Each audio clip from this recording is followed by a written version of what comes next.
supporting low vision, cortical visual impairment, and deaf and hard of hearing. Teaching strategies. 7.4.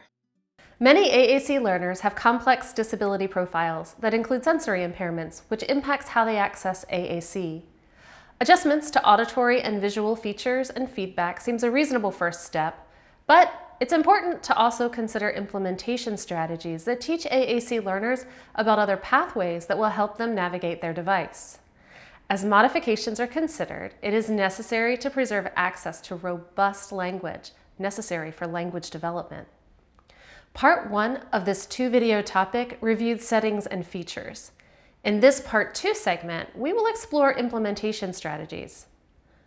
One of the modifications mentioned in Part 1 included adjusting grid size.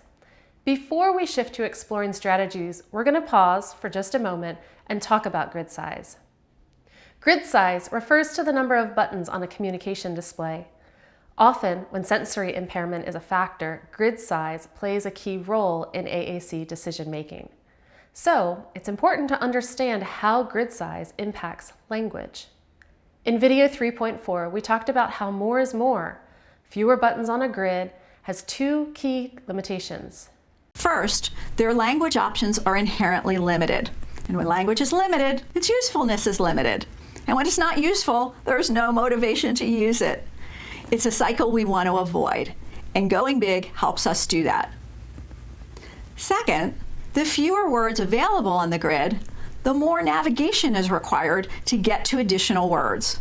We have to look for the words we want on other grids, and navigation between grids is more taxing than simple selecting. It makes things more complex too, because then we need to learn the path to get to those other words. These limitations still apply when sensory impairment is a factor, which brings us to teaching strategies that minimize demands on vision to use AAC: explicit teaching, motor planning, and masking. Balancing grid size with these strategies allows us to optimize robust language for our AAC learners. Explicit teaching can include a variety of approaches that allow an AAC learner to discover the words available to them, the features of the symbols, and the organization of their system. It may include temporarily isolating a symbol or a few at a time so they can have clarity about where words are located or the motor plan to navigate to them. Enlarging target symbols, printed or with technology, and discussing their features, then mapping them to their location on the grid could be beneficial. Systematically using tactile cues or guides, a key guard, or identifying anchor icons to orient the learner to where they are on their grid can be beneficial for navigation as well. In video 3.4, we discussed the role motor planning plays in easing the learning curve of navigating AAC. Specifically, when we have a motor plan for something, we are able to do it automatically without thinking about it. If you're a touch typist, you know this well. A learner who develops motor plans as they learn their AAC reduces their need to visually scan icons to select words. Consistency in the organization and orientation of their vocabulary is key for motor planning. Lastly, masking or graying out buttons allows us to reduce the visual stimuli of a grid, making it easier for a learner with a vision impairment to focus on select icons and their location. Even if the icons are smaller than may be optimal, the fixed location paired with explicit instruction and auditory feedback when selected helps them learn the symbol. As more or different buttons are masked or shown, the grid size remains the same and the location of the words does not change.